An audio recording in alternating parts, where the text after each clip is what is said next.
इन madam को हमसे ब्याह करने का चुल मत दिया, क्योंकि हम बहुत सारे लड़कियों को वीडियो बनाते हैं लेकिन प्यार हम अपने परिवार से ही करते हैं। बात कहानी समझ लीजिए क्या है, क्यों गाली दे रही है हमको। जब हम नेपाल अभी जाते हैं तो हम इनको नहीं बताते कि फिर आएंगे फिर सूखा कभी बोलेगा नेपाल के बारे में, कभी बोलेगा देश के बारे में, नेपाल में ऐसा लोगे हम बताएं इंडिया के बारे में। दूसरे में लड़की सब इंडिया में पेंटी वाला पेन पेन के नाचे पिकअप में सब में पूरा रात मिल जाए लड़की सब तो इंडिया में कभी समझ आई ओपनिंग के समझ आई। बोले से पहले मुंह के पूछ ले पहले तू कौन के बारे में, कहां के देश के बारे में कभी बोल रहा चप्पल से चप लिया तो बा अब तो जाना है वहां किरण बनिया खोज के ना काटी हम किरण बनिया अब इंडिया ई बात अच्छा लगत कब जब तू वहां ना गई रह, तू ना जाई, तू वहां ना कोनो काम कले रह, तू ना ओकरा साथे सड़सठ के तू वीडियो बनौले रह, तू आज ओकरा बोले के हिम्मत पई ना पड़ी तो बोले के हिम्मत जा तू ये पहले गईलू वीडियो बनाई का तो के बोलावे यार यहां हां बुला के ले जाए नारो यार चंदन पा जाए मोर तू गईलू वीडियो बनाई का तो चले देखा पूरा नेपाल के गाड़ी सुनता काहे सुनता लोग सब तोहर कारण हो, सब तोहर देन हो। पूरे सन 3-4 गो अगर लड़की और हो जाए ना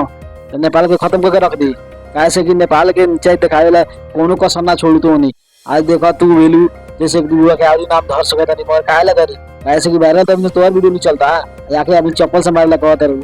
ये सब गलत बात बा ना गए रह तू तेरा से बीट डाली तई तो नानो मौका मिले।